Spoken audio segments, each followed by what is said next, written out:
Hello दोस्तों, कैसे हैं आप सभी?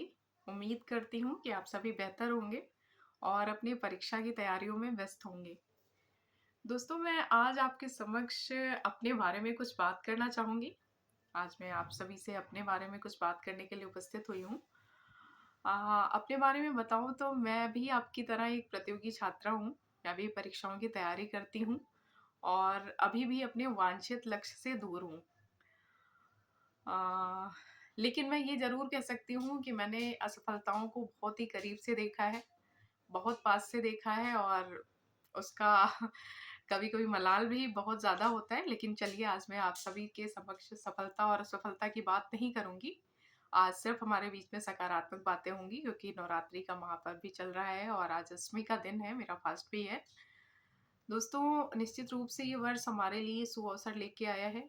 ढेर सारे एग्ज़ाम हमें आने वाले दिनों में देखने को मिलेंगे और इन एग्ज़ाम की तैयारी तो हमारी चल ही रही है। निश्चित आप सभी से मेरी उम्मीद है और मैं मुझे अपने आप से भी उम्मीद है कि मैं इस अवसर को हमें भुनाना चाहिए। तो दोस्तों आप बताइए कि आपकी तैयारी कैसी चल रही है? क्या हम साथ-साथ मिल कर के इस तैयारी को और सही दिशा दे सकते हैं? आप बताइएगा आप क्या पढ़ रहे हैं? और अगर इससे हम लोगों को लाभ मिले, अगर हम साथ-साथ तैयारी करें तो क्या हम अपनी तैयारी को एक सही दिशा दे पाएँगे? निश्चित रूप से मैं तो रिविज़न कर रही हूँ फिलहाल, घटना चक्र मैं सॉल्व कर रही हूँ और मैं क्या आपको सुझाव दूँ लेकिन फिर भी मेरे अपने अनुभव हैं और उनसे मैं आप सभी उन्हीं अनुभवों को मैं आप सभी से साझा करना चाहूँगी। परीक्षाओं से ज़रूरी कुछ टिप्स हैं, मैं टिप्स नहीं कहूँगी क्योंकि मैं सफलता और असफलता के बीच में बहुत बहुत थोड़ा-सा फ़र्क होता है और मैं अभी उस लाइन को क्रॉस नहीं करूँगी क्योंकि मैं निश्चित रूप से असफल हूँ अभी।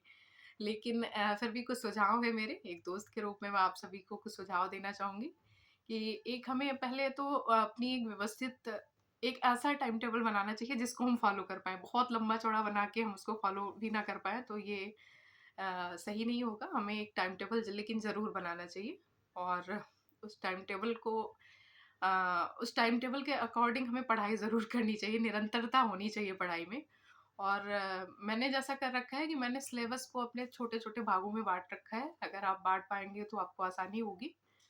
कुछ महत्वपूर्ण विषयों के मैं छोटे-छोटे जहाँ से कई बार परीक्षाओं में प्रश्न आते हैं, वहाँ से मैंने छोटे-छोटे नोट्स अपने हैंडराइटिंग में तैयार कर रखे हैं।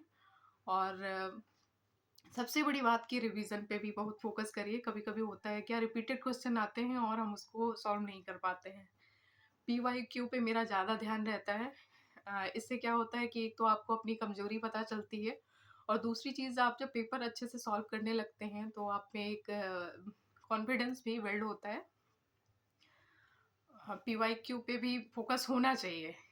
इससे आपका कॉन्सेप्ट भी क्लियर होता रहता है और आपको अपनी कमजोरियाँ पता होनी चाहिए, वो आपको पीवाईक्यू सॉल्व करते टाइम पे हो जाती हैं।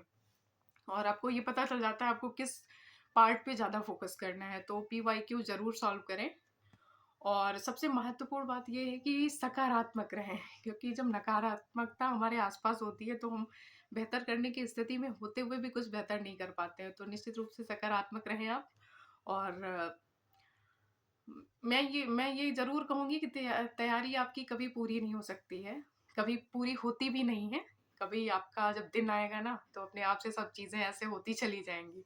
बस इसके लिए ये नहीं कहूँगी हाथ हाथ पे हाथ रख के बैठ जाएँ, लेकिन हाँ, ये ज़रूर है कि जब आपका दिन होगा, तो सब आपके लिए अच्छा होता चला जाता है।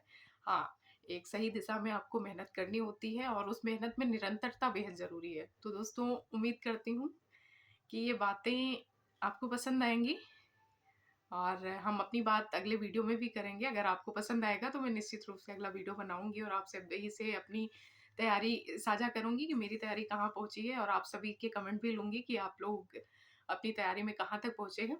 क्योंकि अब समय हमारे पास है नहीं इन 2 महीनों में, अगले जो 2 महीने हैं, 3 महीने, इनमें हम लोगों के बहुत ही महत्वपूर्ण पेपर लगे हुए हैं और इन्हीं में एक जगह हमें अपनी पक्की कर लेनी है। तो दोस्तों आप सभी को शुभकामनाएँ।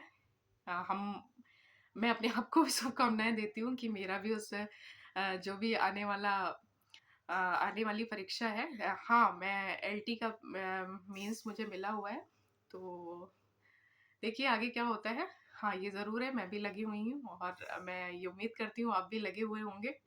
और चलिए मिलते हैं अपने अगले वीडियो में, तब तक के लिए नमस्कार।